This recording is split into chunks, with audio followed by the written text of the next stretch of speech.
तो वो कहता 6 महीने लग गए सी, कि मतलब 6 महीने लग गए थे। तो वो वापस कहते 6 महीने लीड़े नहीं उतारे उन्हें, 6 महीने तक कपड़े नहीं उतारे। तो इतिहासकार वापस करेगा ना ना, ਉਹ ਜਿਹੜੇ ਲੀੜੇ ਪਾ ਰੱਖੇ ਸੀ ਉਹਨਾਂ ਦੇ ਉੱਤੇ ਹੋਰ ਲੀੜੇ ਪਾਉਂਦਾ। तो उधर जो जनता बैठी है ना, उधर एक महिला है, वो महिला कहती है कि फिर तो 6 महीने से गोरी पटिंडा बन गया। जो दरवाजा होता है वो दरवाजा बनाया, ऊपर जो गुंबद बनाने थे वो गुंबद बनाए, पूरी एकदम मुस्लिम विशेषता है। ऊपर जाते जाते मिस्त्री के भगवान जाने क्या जी में आई, उस मिस्त्री ने ऊपर बनाया कलश।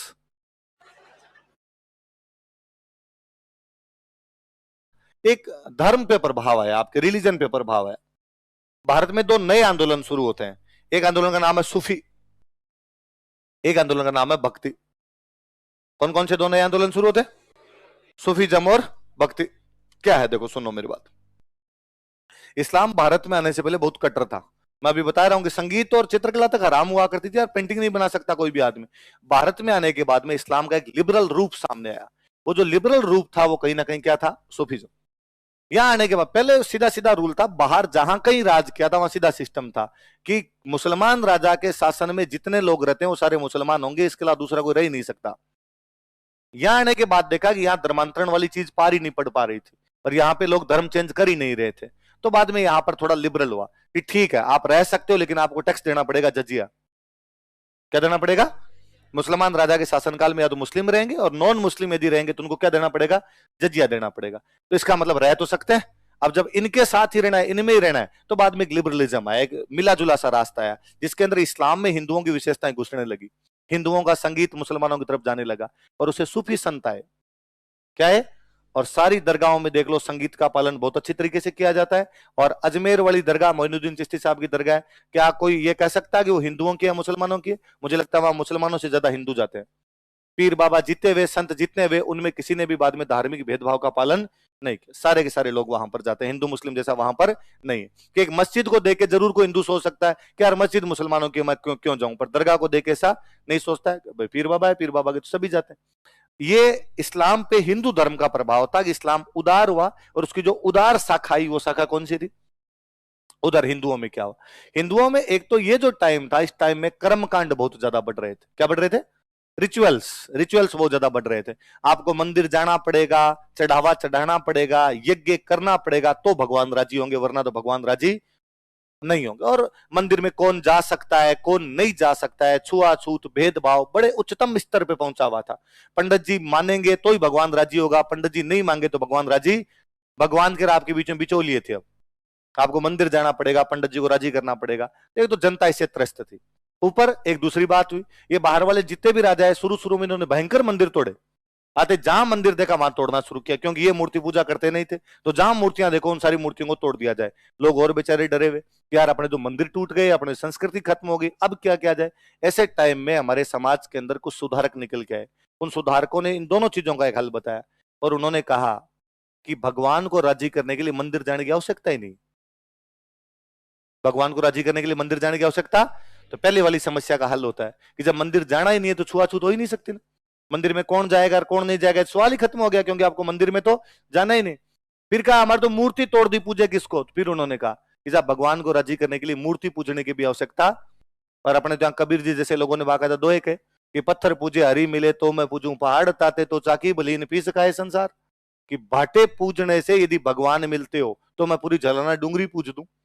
इससे अच्छी तो बाटे की चक्की होती है, जिसे पीस पीस के आदमी आटा तो खा लेता है, और इस मूर्ति में कुछ नहीं रखा हुआ। घट घट में भगवान है, कण कण में भगवान है। इसलिए घर पे बैठ के राम राम राम राम राम राम करोगे तो भी भगवान आपको मिल जाएंगे। एक नई विचारधारा आई है हमारी, निर्गुण भक्ति। कौन सी भक्ति लेके आए? जिसके अंदर हमें मूर्ति पूजा करने की आवश्यकता नहीं। ये कहीं ना कहीं इस्लाम का प्रभाव था। फिर हमारे समाज सुधारकों ने एक चीज और देखी कि जब इस्लाम में बिना मूर्ति के भी अल्लाह राजी होता है, तो अपने वाला भगवान भी तो बिना मूर्ति के राजी हो सकता है। तो वो जो एक नई परंपरा शुरू हुई थी वो कौन सी थी?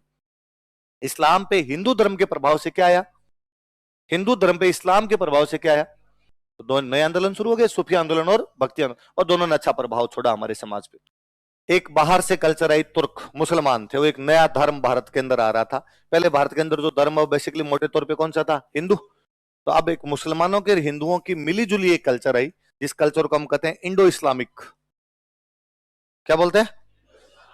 कि मतलब ऐसी कल्चर जिसके अंदर दोनों तत्व थे, थोड़ी बहुत हिंदू तत्व थे, थोड़े बहुत कैसे तत्व थे, इंडो मतलब हिंदुस्तानी पहले से जो चली आ रही थी, इस्लामिक मतलब जो बाहर से तुर्क लेके आए थे, एक कंबाइंड कल्चर। कैसी कल्चर आई थी, जहां हिंदी में ज्यादा अच्छा शब्द दिखाई देता, वो साझी संस्कृति।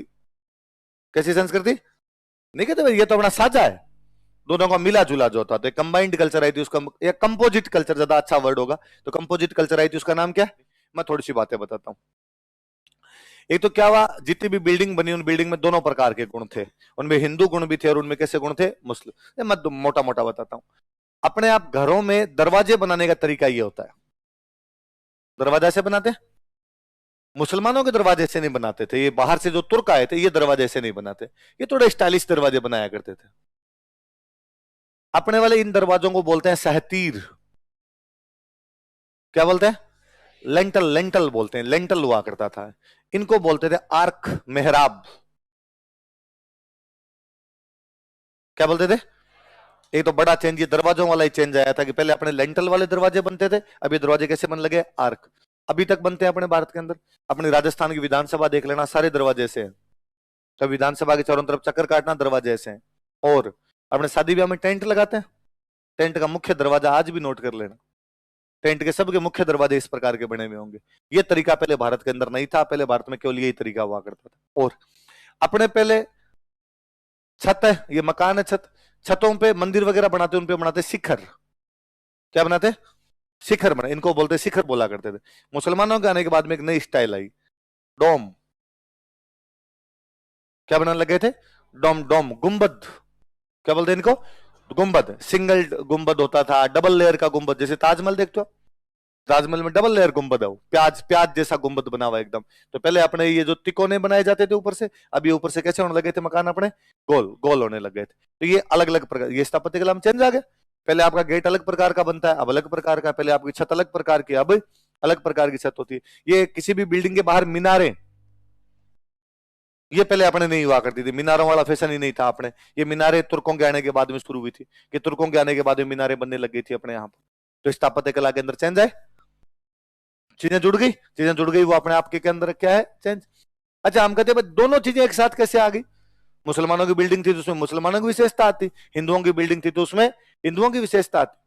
हुआ क्या था कि मुसलमान राजा जब नए नए आए थे यहाँ पर, तो उन्होंने नई बिल्डिंग नहीं बनवाई, उन्होंने यहाँ की बिल्डिंग्स को तोड़ तोड़ के दोबारा रिनोवेट करवाया था कि भाई मस्जिद बनानी है, तो संस्कृत पाठशाला को तोड़ा, तोड़ने का मतलब दीवारें तो पड़ी रहेगी नीचे वाली, तो ऊपर वाली छत हटा दो और छत हटा के इसका गुंबद बना दो, उस मस्जिद टाइप का सा बना दो। तो अब नीचे से तो उसकी विशेषता कैसी हो गई, हिंदू, ऊपर से विशेषता क्या होगी, मुस्लिम। तो 2.5 दिन का झोंपड़ा आज ही जाके देख लो, नीचे एकदम दीवारें देख के लगेगा जैसे हिंदुओं की बिल्डिंग है, साखिए बने हुए हैं उसके अंदर, ये तक बने हुए मिले। वो मंदिर था यार, मां सरस्वती का मंदिर था, उसके अंदर वो स्कूल हुआ करती, पूरे कमल वगैरह जो हिंदुओं की विशेषता होती है वो सारी की सारी है। ऊपर से आप देखोगे तो ऊपर से वो कैसा दिखेगा आपको, मस्जिद के जैसा। तो ऐसी खूब सारी बिल्डिंग थी जिनको तोड़ तोड़ के और दोबारा रिनोवेट किया गया था, छतें वगैरह उनकी चेंज की गई, दरवाजे वगैरह उनके चेंज किए गए, तो उनमें हिंदू विशेषता भी दिखाई देती है और मुस्लिम विशेषता भी दिखाई देती है।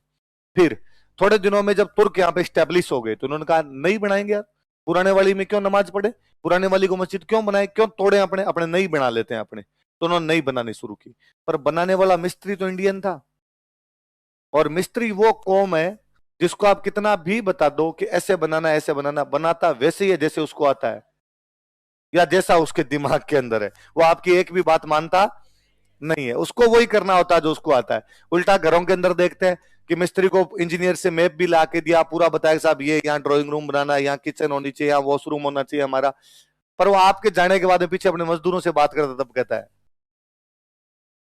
16 साल का एक्सपीरियंस है, ये कल के छोरे कागज में लिख लिख के सिखाएंगे कि मैप कैसे बनता है, इंजीनियर का क्या होता। मैं जानता हूं ना, रसोई यहाँ सेट नहीं बैठेगी, यहाँ रसोई होगी तो सिलन आएगी कमरे के अंदर, तो रसोई बाहर की तरफ बनाएंगे अंदर की तरफ, और वो आपको कन्विंस भी कर लेता है फाइनली कि साहब मेरा प्रैक्टिकल एक्सपीरियंस है और जैसा मैं कर रहा हूं वैसे आपको बनाना चाहिए। तो इंजीनियर वाले मैप तो फर्जी होते हैं, मिस्त्री करता वैसे है जैसे उसको आता है।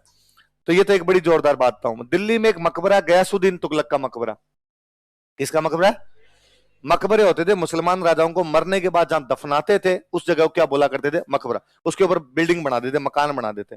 तो ये तुर्क जो राजा थे ये अपने मरने से पहले अपने मकबरे तैयार करते, और कह के जाते अपनी औलाद को भाई मुझे यहां दफनाना, अपनी पहले बिल्डिंग बिल्डिंग पहले से तैयार करवा के जाते। तो गयासुद्दीन तुगलक का मकबरा है, मकबरा पूरा मुस्लिम विशेषताओं का है कि नीचे उसके अंदर एक झील है, पानी है एकदम पानी, तालाब, कृत्रिम झील बनाई, आर्टिफिशियल लेक बनाई, पानी भरा उसके अंदर। और इसके ऊपर उन्होंने बाद में चबूतरा बनाया, क्या चबूतरा बनाया जाए, इस चबूतरे के ऊपर उन्होंने बिल्डिंग बनाई, बिल्डिंग बाकायदा मीनारें बनाई साइड के अंदर, भाई मीनारों वाला बनाना अपने, ठीक है। अब उसके बाद में इन्होंने अपना बिल्डिंग बनानी शुरू की, दरवाजा वैसा वैसा मेहराब वाला जो दरवाजा होता है वो दरवाजा बनाया, ऊपर जो गुंबद बनाने थे वो गुंबद बनाए, पूरी एकदम मुस्लिम विशेषता है। ऊपर जाते जाते मिस्त्री के भगवान जाने क्या जी में आई, उस मिस्त्री ने ऊपर बनाया कलश, एक बनाया आमलक, आम होता है आम, तो आम जैसी आकृति आकृति थी आमलक, ये दोनों हिंदू विशेषता थी। हिंदुओं के मंदिरों में ऊपर कलश बनाए जाते और क्या बनाए जाते, आमलक बनाए जाते। अब वो दोनों बना दिए। अब अपनी किताबों में पढ़ते हैं कि गयासुद्दीन तुगलक के मकबरे में हिंदू विशेषताएं भी दिखाई देती है और मुस्लिम विशेषताएं भी दिखाई देती है। हिंदू विशेषताओं के तहत शीर्ष भाग में सबसे ऊपर कलश बना दिया गया तथा क्या बना दिया गया, आमलक। मुझे लगता है बना क्या दिया, मिस्त्री कर गया अपनी तरफ से, और हो सकता है गयासुद्दीन तुगलक ने तो आग कहा क्या गया, हटाओ इनको, पर उसने कहा सर रुको 2 मिनट रुको, एक बार पहले आप तो इन मजदूरों से पूछो, बाकी लोगों से पूछो कि फूट रहे लग रहे हैं नहीं लग रहे हैं। बाकी जनता भारत में वैसी होती है, अपने साहब लग तो फूट रहा है, थू थू देखो बहुत अच्छा है। तुगलक ने कहा कि जब अच्छा ही लग रहा है तो हटाया क्यों जाना चाहिए, तो अपने दोनों विशेषताएं मिल जाती है, हिंदू विशेषता भी मिल जाती है और मुस्लिम, और जिनमें भी दोनों विशेषता उस कल्चर को बोलते हैं इंडो इस्लामिक, क्या बोलते हैं, स्थापत्य कला, समझ में आई। अच्छा दूसरी बात है क्या है, साहित्य। तुर्क बाहर से आए थे, इनकी भाषा थी फारसी। भाषा कौन सी थी, अपने यहां पे बड़ी तौर पे भाषा थी खड़ी बोली, क्या बोलते थे, खड़ी बोली हुआ कर, संस्कृत से टूटते टूटते अपने इस क्षेत्र में नॉर्थ इंडिया में जो भाषा थी खड़ी, हिंदी जैसी जैसी सी कुछ, एग्जैक्टली हिंदी नहीं पर हिंदी के जैसी सी कुछ भाषा हुआ, जैसी ब्रिज है अपने ब्रिज वाली भाषा है ना, ऐसा ऐसा कुछ भाषा हुआ करती थी। अब उनको अपने वाली नहीं है, अपने को उनके वाली नहीं है, तो कोई बीच की भाषाएं लानी थी जिनके अंदर थोड़ा बहुत उनका प्रभाव हो, थोड़ा बहुत अपना प्रभाव हो। तो भारत के अंदर एक नई भाषा ही पैदा हुई, उर्दू। उर्दू केवल भारत की भाषा है, भारत के बाहर उर्दू को कोई नहीं जानता। उर्दू को लिखने का तरीका फारसी है, वर्ड सारे हिंदी के हैं। उर्दू के लिखने का जो तरीका हो तो कैसा है, लिखेंगे वैसे लेफ्ट टू राइट, जो उल्टा लिखा जाता वैसे लिखेंगे, वर्ड उसके सारे के सारे हिंदी जैसे हैं। इसलिए हिंदी में आप उर्दू के वर्ड काम में लेते हो, उर्दू के अंदर आप हिंदी के वर्ड काम में लेते हो और आपको पता ही नहीं चलता। आप किसी को कहते हो मैं तुम्हारा इंतजार कर रहा था, इंतजार हिंदी में तो नहीं होता, हिंदी में तो प्रतीक्षा होती है, पर आपने कभी नहीं कहा कि कितनी देर होगी तुम्हारी प्रतीक्षा करते करते, नहीं कहते ना। आज भी आप बोलते तो क्या हो, आप कभी नहीं कहते कि भाई मैं आज ही आपसे पूछूं कल जो मैंने बातें बताई थी आपने मानी कि नहीं मानी, और आपको हाँ सर मान ली, और हमने अखबार सुबह नहीं पढ़ा, तो अखबार आपका वर्ड तो नहीं है, आपका वर्ड तो समाचार पत्र है। आपका वर्ड क्या है, आज भी आप अपने किसी दोस्त से पूछते हो तो कहते हो क्या तारीख होगी, तारीख आपका तो नहीं है, आपका तो दिनांक है, आप बोल रहे हो ना। तो इतनी घुल मिल गई भाषा है कि अब अपने को पता ही नहीं चल रहा कि कौन सा वर्ड हिंदी का और कौन सा वर्ड किसका है, उर्दू का। इसलिए कहते हैं कि हिंदी और उर्दू दोनों बहनें हैं, हिंदी और उर्दू दोनों। तो ये हिंदी भी मुसलमानों के आने के बाद विकसित हुई, वरना इस रूप में हिंदी नहीं थी, पहले एक खड़ी बोली वाले रूप के अंदर हुआ करती थी। थोड़े वर्ड उनके है, थोड़े वर्ड इधर से मिले, दो नई भाषाएं आ गई अपने, एक तो आ गई हिंदी, एक कौन सी आ गई, आई बात समझ, तो साहित्य पूरा चेंज ही हो गया, नई भाषाएं आ गई, नए तरीके से बोलने लग गए, नए तरीके से आप लिखने लग गए। तीसरा कौन सा आपका, संगीत और चित्र।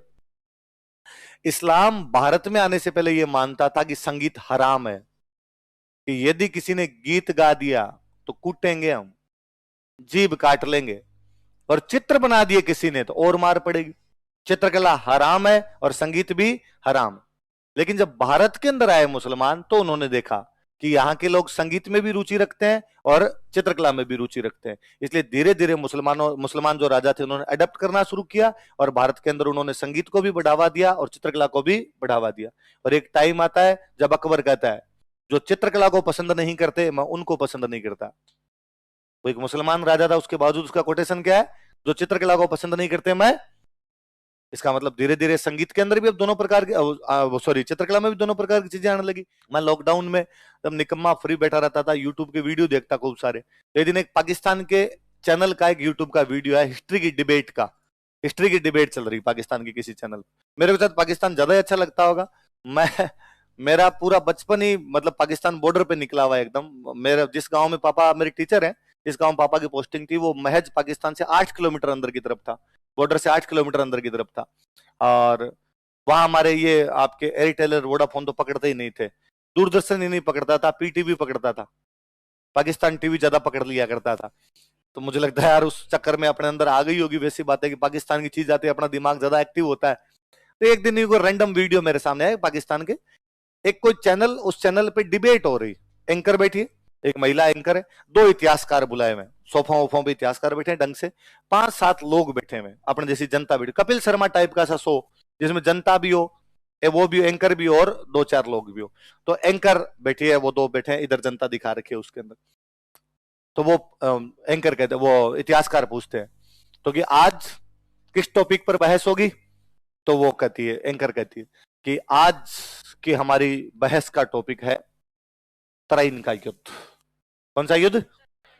मोहम्मद गोरी। आज का हमारा टॉपिक है मोहम्मद गोरी। और जैसे मोहम्मद गोरी कहता है, वो जो इतिहासकार होता है वो सीट पे थोड़ा सा आगे होता है और कहता है गोरी वो बड़ा जंगजू बंदा सी। जंगजू मतलब जंग लड़ने वाला, योद्धा, वॉरियर, वो बड़ा जंगजू बंदा सी। एंकर कहती है हाँ, हम उसी गोरी के बारे में आपसे जानना चाहते हैं, बताइए उन्होंने क्या किया था। तो वापस कहता है कि उन्हें भारत पे 2 अटैक किए थे। भारत में कितने आक्रमण किए? 2 अटैक किए थे तरेन दे मैदान से। तराइन बोल पंजाबी में अक्सर वैसे हो जाएंगे अक्सर आपके, तो तराइन को तरेन हो जाएगा उनका। तरेन दे मैदान से 2 हमले किए थे। उधर भारत दा राजा सी, हिंदुस्तान दा राजा सी पृथ्वीराज। ते पृथ्वीराज ने पहले युद्ध से, पहले हमले से ओनू हराता, और हराता कि मारिया ओनू। ते गोरी आ गया, मुड़ के आ गया। पर एतकी जदों गोरी हार के आया, गोरी ने सौं पाई, मतलब गोरी ने कसम खाई कि जदों तक मैं जितना नहीं, मैं मेरे लीड़े नहीं तारने, कि मैं मेरे कपड़े नहीं उतारूंगा, जब तक मैं जीतूंगा नहीं मैं मेरे कपड़े नहीं।